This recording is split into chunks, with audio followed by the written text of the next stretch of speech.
And so what matters is not that you're going to have adversity, right? Because we all have it, right? Everybody's grown here. It's just a matter of when it's going to happen and how bad it's going to get. And so to do that, you guys remember the old slides, the pillars of resiliency, right? I know there's different ones. There's like 4 pillars, 5 pillars. The stool, right? If one of your legs of stool is broken, you're not going to be there. And so we talk about that, the physical, taking care of yourself, physical activity, nutrition, the mental part, right? Of being resilient, of knowing what you can control and can't control. Social, having a network that supports you. Or the spiritual of, having faith in something, right, greater than yourself when logic really doesn't meet the demand. And so, I'll tell you a story about, me and my struggle. So, slide, here's a picture, there's a picture. So that's me in 2013, June. I just came back from, I think, my 8th deployment to Afghanistan as co-pilot. And so 5 months later in that year, December, one morning I wake up to go change my son's diaper, right? And my arm starts swelling. And I'm like, man, that's weird. And I'm like, man, maybe I slept on it wrong. Because I got neck issues, right, like everybody. I probably slept on it wrong. My arm was pumped. I've been lifting weights, but not. Blood was going in, blood's going in, going out, And of course, like any good, airman, I'm like, whatever, I'll be all right. Rub some dirt on it, Because I had a sim that night. I had a Friday night simulator. Who schedules that, right? I'm like, I can't call in sick for this thing, So I'm like, blowing it off. And of course, my wife, Chrissy, we go get it looked at. I'm like, whatever. So long story short, I'm like, all right, I'll go in there, I'll get it looked at. And we had flight doctors in our squadron, which was really nice. And so I was like, we're having a commander's call, around 2 or 3. I'll go in there, I'll talk to the flight docs. It's probably some weird, I probably pulled, my muscle, because I know best. And, I'll get it looked at. So I go in there, I'm like, hey, I got this thing going on. It's probably nothing, but I got to get looked at. And she's looking at me, touching it. She's like, yeah. So you need to go to the ER, now, and don't drive. I'm like, what? She's like, yeah, do not drive. She's like, have your wife come pick you up. I'm like, man, this is a real hassle, And so I'm like, all right, whatever, Chrissy, she wants me to go. So I go over there, and there's this old PA, right, physician assistant at Eglin Air Force Base. And he goes there. I'm like, hey, man, I got this thing going on. It's like, all right. So I do an ultrasound. And they're like, hey, you have clots, a clot in your jugular vein. Not your artery, but your jugular vein. And I'm like, well, first thing, I'm never flying again. Not that I could die or whatever, have a stroke. So I'm never flying again. There's pilots in here. Y'all know what I'm talking about. I'm never flying again. It's a good run. He's like, hey, while we're here, let's just do a chest X-ray. I'm like, okay. And they're working a plan to move me, to get me on blood thinners, all this stuff. And so I go do the X-ray. I come back. He's like, hey, man. He's like, we got it here. It's open. Let's just do a CT. Okay. I'll go do that. Go do a CT. Come back, and sitting there. My wife's there, and the flight docs have come over too with our squadron commander. And he comes in. He's like, hey, man. He's like, you have a massive tumor in your chest. And I'm like, no way. I mean, what does this dude know? He's some PA, I'm a pilot. This dude, you tell him I'm a pilot?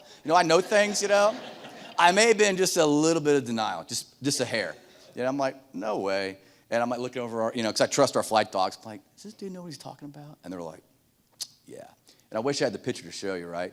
I mean, I started laughing, probably a reaction, right? Not right, but I started laughing hysterically because they show me this X-ray, and it's literally like I swallowed a grapefruit. I mean, completely seeing eye dog, well, there's your problem, And so I'm like, oh man, okay, well, this is significant. So I need a moment, if you don't mind, And so right then, obviously it's probably the scariest part. And go back a little bit further. The first thing that popped in my mind was in 2008, the whole French story I told you guys about, that my last deployment. My roommate, the aircraft commander, and I, we were working out together. We were clanging and banging, getting strong. And working out towards our deployment, about a week and a half till we left, he's like, man, I pulled something in my neck. And I'm like, suck it up. Obviously, that's what we do. All right, tough. Suck it. He's like, no, man, for real. I'm like, okay, well, don't hurt yourself, He's like, yeah, man, my neck, I'll go, but it's just kind of weird. I'm like, all right, no biggie. So he goes back home, and they find out he has brain cancer. Yeah, it's completely wrapped around his spinal cord. They tried cutting it out, and they can't get it, right? He's dead in 8 months.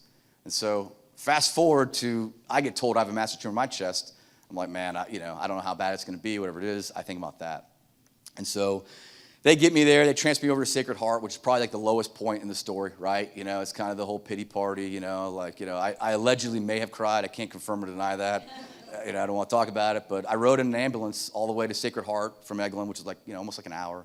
Lowest point in my life. I'm still in my flight suit. Woke up that morning, tough guy, about to go fly to, I have cancer now. And so at that point, it was like, hey, it's on, right?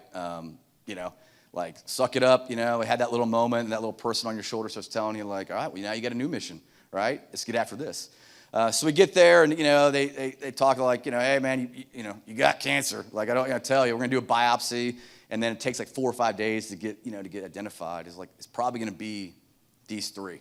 One, it's going to be high-intensity chemo. This one, it's going to be chemo with radiation. And then the third one is they're going to send you to MD Anderson. They're going to crack your chest. They're going to cut it out and do chemo and radiation. And I'm like, I don't want that one. Like if there's any hope, it's not that one. And so they come back. They got my stuff under order. I start going home. And they're literally calling me as I go over the bridge. We're going home. I'm not driving, obviously. He's like, hey, man, you got, primary mediastinal large B-cell lymphoma, whatever it is, right? Didn't matter to me. I was like, cool. I was like, first, can you text that to me? Because all my family's going to be asking me what it is, and I'm not going to be able to tell them, right? And my wife, right? And the second one was like, is this the crack your chest open kind of cancer? Or is this, it's like, no, it's a high-intensity chemo one. So, like, okay, we got one on the board. We got to win there. So I ended up doing about 6 rounds of intense chemo,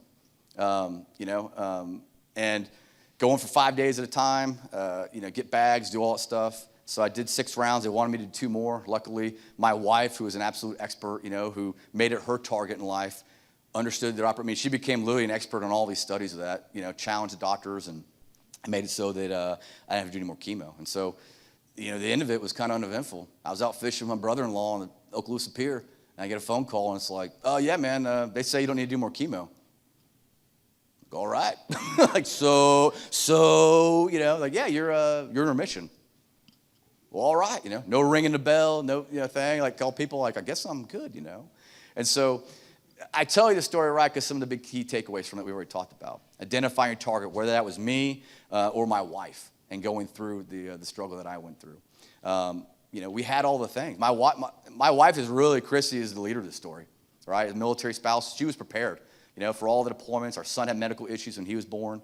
But she made it her target to identify the target, understand an operational environment, which was every study under the sun for cancer. And then we built our crew, which was our immediate family, my family, the doctors, all those things to attack it. And guess what? We had conflict too, And my family probably remembers this. My wife literally reading my oncologist the riot act. I'm like, no, you're wrong. The study you're saying is not correct. He's like, and literally he came back and was like, hey, you're actually right. So she saved me from doing radiation, from doing 2 more rounds of chemo because of that. And so I tell you that because it's not a matter of if, it's when. And so what I want you also to take away is what I'm grateful for was that I started from a position of power, right? And they told me that the entire time is that you're lucky that you're starting with strong pillars. I mean, I was working out, I was probably benching 500, at least.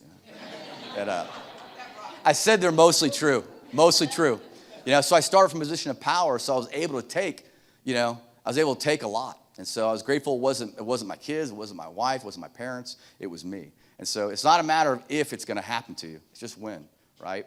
And so